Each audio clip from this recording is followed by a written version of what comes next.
Well, thank you very much for coming today. Today we're going to talk about at this press conference the actions of heroes and the filing of criminal charges. First, I'd like to introduce the people who are up here with me. I am joined by Los Angeles County Sheriff Robert Luna, Baldwin Park Police Chief Robert Lopez.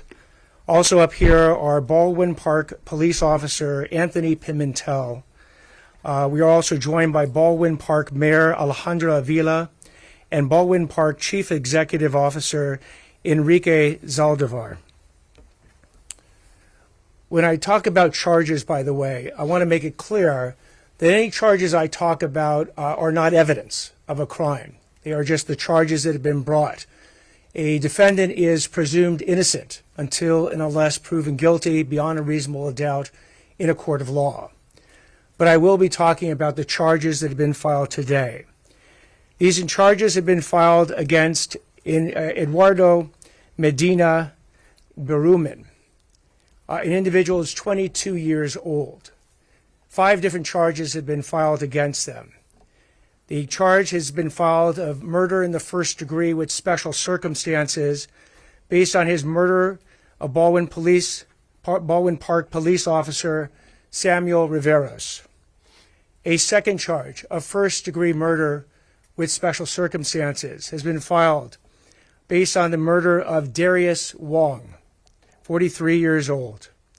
A third charge of attempted murder has been filed based on the attempted murder of Baldwin Park Police Officer Anthony Pimentel. A fourth charge of attempted murder has been filed based on the attempted murder of Baldwin Park Police Officer Alfredo Leal. And a fifth charge of possession of an assault rifle has also been filed based on the possession of a .223 caliber assault pistol that was found at the scene with a 30-round magazine and approximately 40 to 60 expended casings were found near that weapon. These crimes occurred at approximately 7 p.m. This past May 31st. The sheriff will go into detail about the investigation that has been carried out by the Los Angeles Sheriff's Department. But I talked about the notion that this press conference was not just about the filing of criminal charges. It is also about recognition of the heroism of the officers involved. Officer Riveros heard that there were basically effectively shots fired. He was entering an open shooting environment when he decided to put the safety of his community ahead of his own safety. When the bullets were flying, he ran into those bullets to try and keep his community safe. And in doing so, he made the ultimate sacrifice of his life. Officer Pimentel, who is here, also threw himself into this potential firing zone, putting his own safety behind the safety of others, actually being injured by a bullet that exploded through a windshield with shards of glass coming at him. Thankfully, he is here today. But the heroism of both Officers Riveros and Officers Pimentel, joined by another officer, Officer Leal, who, again, putting himself in danger, went to assist Officer Pimentel and assure that he was out of the firing range of this particular assailant, while also returning fire, trying to keep the community safe, with no regard, quite candidly, for his own safety compared to the safety of his fellow officer and the safety of the community. These are actions of heroes. And we don't need to talk about superheroes and comic book heroes, because we have heroes in this exact situation. And not just in that particular day at that particular hour. Police officers who enter this profession basically say they're not just going to protect and serve when it's easy. They're going to protect and serve when it's difficult, when it's dangerous, when it could result in this ultimate sacrifice of their life. And I will say that there's only 2 words that myself as a district attorney, the entire district attorney's office and the public has to say for that type of commitment to public safety, and that is thank you. You have our eternal gratitude. Before this press conference, I had the chance to talk to Officer Riveros' family and express to them directly how incredibly grateful we are for the fact that Officer Riveros is a true hero and willing to give his life to help others. I spoke to the Wong family. Again, these are grieving families. This is where every single minute is the longest minute possible as they deal with the loss and the tragedy that their families have suffered.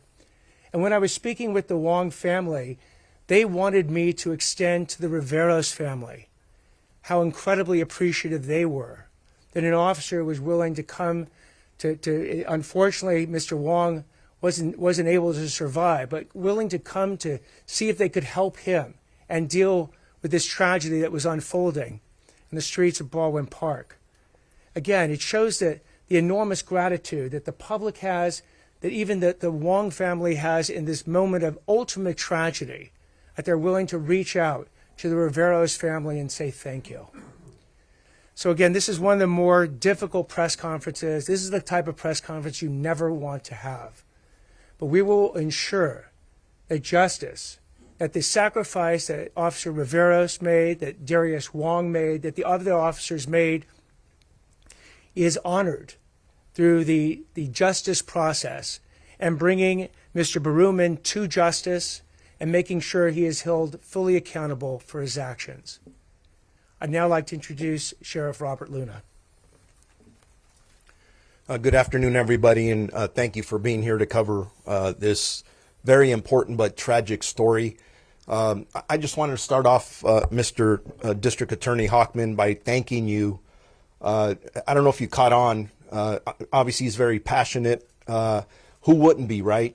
He literally himself chose to call the victims' families. That says a lot about your character. And on behalf of our department, and I'm going to say the residents of LA County, thank you for taking the time to do that. Not everybody chooses to do that.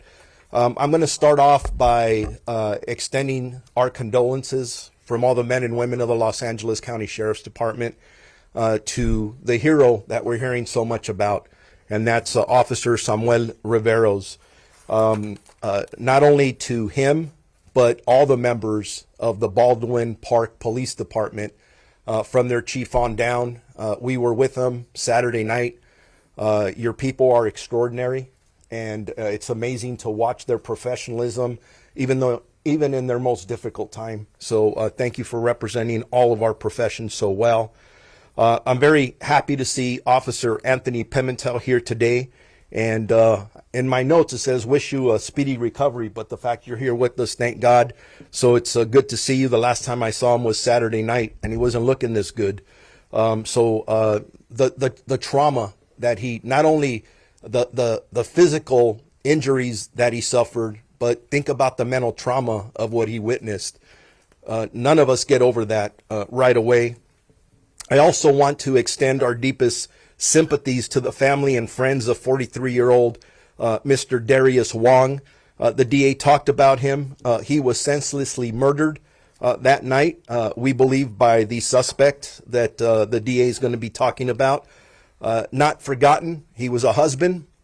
He was a father with 2 young daughters. So this loss is devastating to their family and all of us.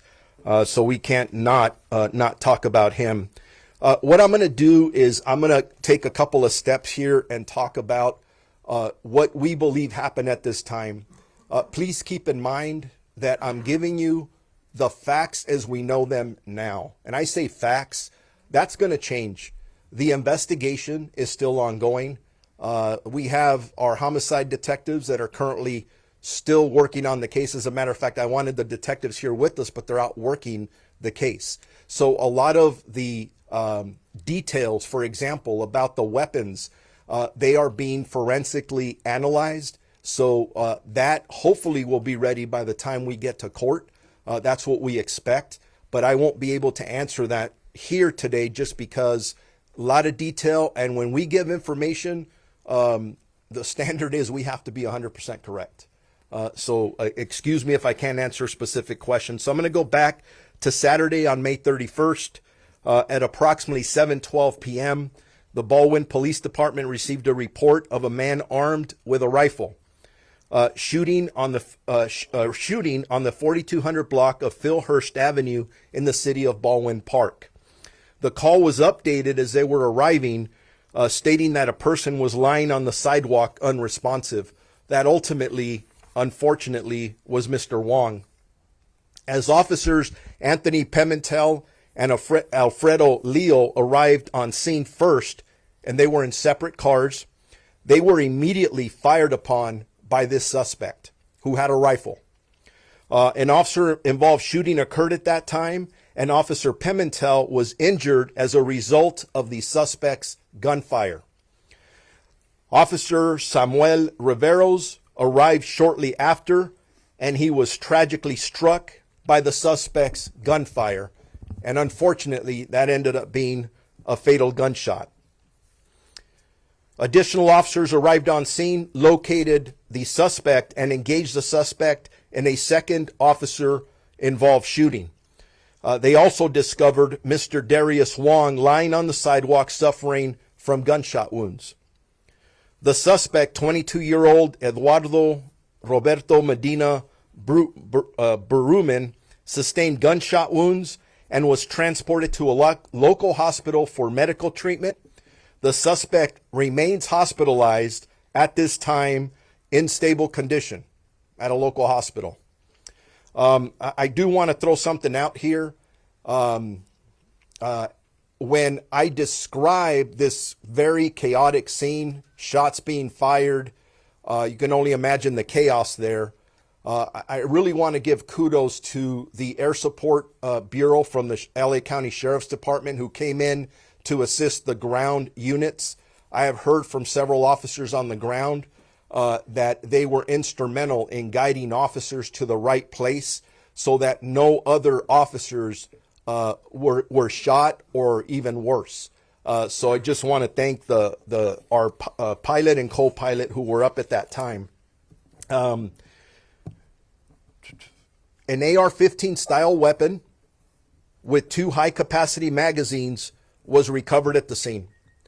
Every time I hear about a rifle, an assault rifle like this being used on the street, it makes the hair on my neck stand up, specifically when they're used against any community member, specifically one of our deputy sheriffs or police officers. And I just wanted to throw out this quick stat.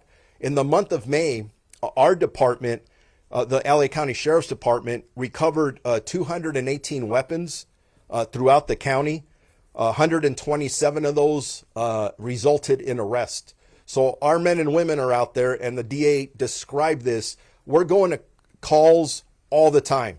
Shots fired, somebody with a gun, and our men and women do not hesitate. They run in, they make arrest, recover weapons, and 99.9% of the time with no shots fired. Unfortunately, that didn't happen this time because of the suspect's actions. The Sheriff's Department remains fully committed to supporting the Baldwin Park Police Department throughout this investigation.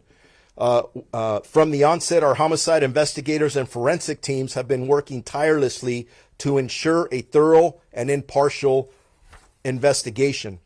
I would like to recognize the hard work of our homicide investigators, Robert McGahee and Ernie Castaneda, for taking the lead on this investigation that I'm describing. This tragedy is a painful reminder of the dangers that law enforcement face daily. Officer Riveros, along with his fellow officers, ran towards the danger without absolutely no hesitation. And that's an act of profound courage. I don't care how you put that out. And his sacrifice will not and should not ever be forgotten, because when he came to work that day, he put on that uniform and he expected to go home that day. And that's what makes this so tragic. I do want to commend the swift and coordinated response of the Baldwin Park Police Department during this tragic event. Their professionalism and courage in the face of danger reflect the very best in all of us, of our profession. I also want to take a minute here to recognize the surrounding agencies that immediately stepped in to assist, including our own members of the Los Angeles County Sheriff's Department. I already described their support, but the men and women of the industry station. But we also had the California Highway Patrol respond. We had the El Monte Police Department respond, the West Covina Police Department, Irwindale Police Department, and then ultimately the LA County District Attorney's Office, who was assisting us with the investigation. Anyone, and I threw this out because this is what we know at this time, but it is critical that if anybody out there has any more information about this shooting, about this suspect's history or background, please make sure that you call our detectives at the Los Angeles County Sheriff's Department Homicide Bureau at 323-890-5500 or call Crime Stoppers if you want to be anonymous. There's still a lot of work to do to put this case together as we continuously work towards prosecuting this individual. With that, I am going to now turn it over to the Chief of the Baldwin Park Police Department, Robert Lopez.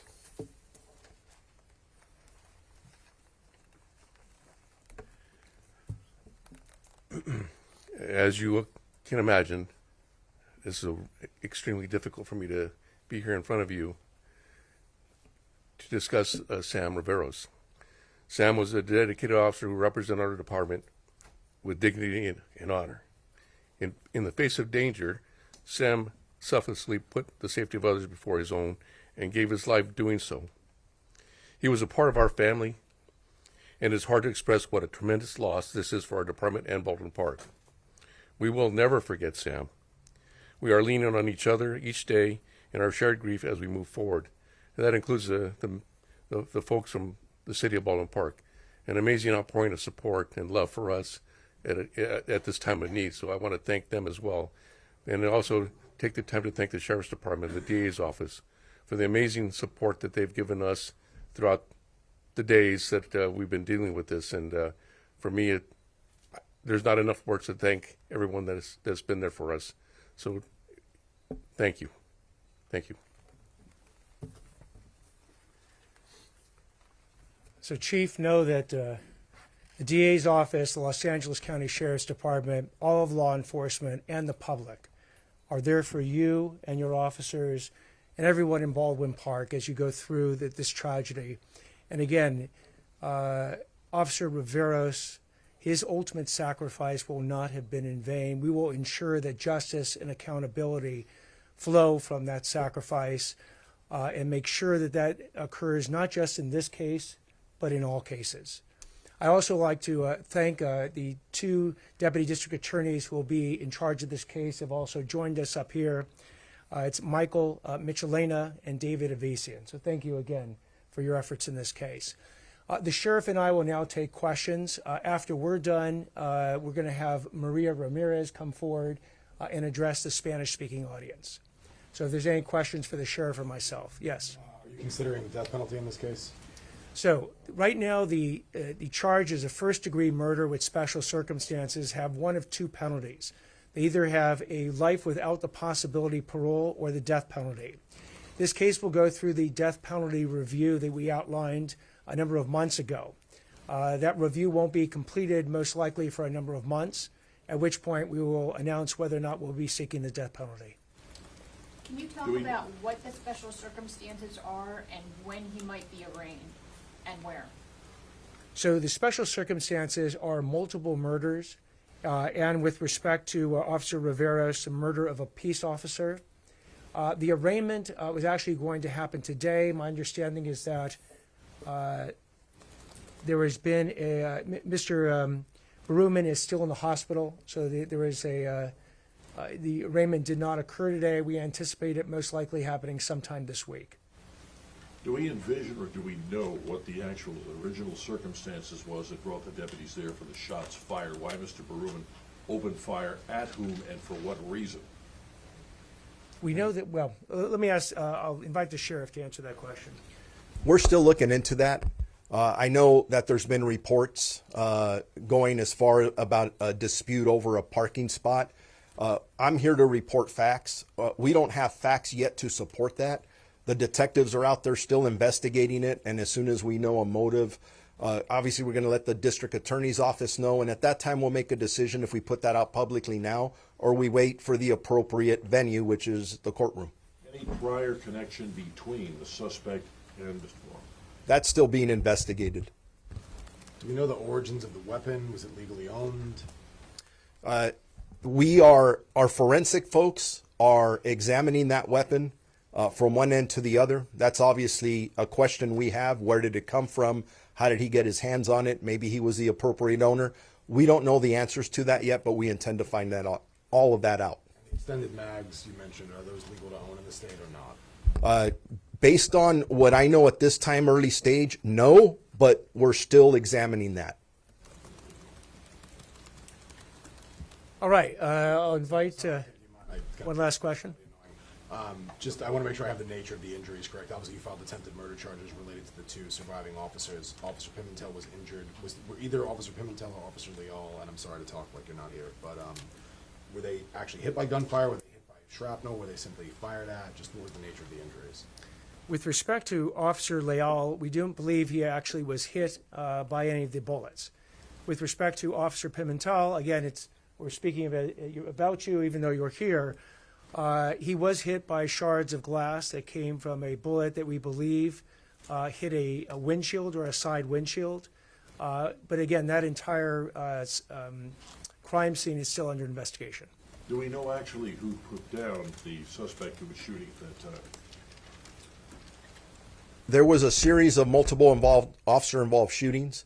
There were subsequently Baldwin Park police officers who arrived to assist. And in that second volley or the second officer-involved shooting, that's when the suspect went down. Again, in regards to rounds being fired, what exactly happened, we are still putting all that together as we speak. We have Officer Pimentel a question. Not at this time. There's a GoFundMe for Mr. Wong, and in the description it said that he was shot in the back. Can you confirm if that was true or not? Not at this time. We still have the autopsy to go, and again, we have to report on facts. And I know there's a lot of information out there, but it's our job to verify everything. Thank you. Okay, we're going to have Maria Ramirez give you some words in Spanish. Anybody interested in Spanish? We could do that separately since it's the only one. Great. All right. Again, thank you very much for coming today. Maria Ramirez will address the Spanish-speaking audience, and very much appreciate you coming. Thank you.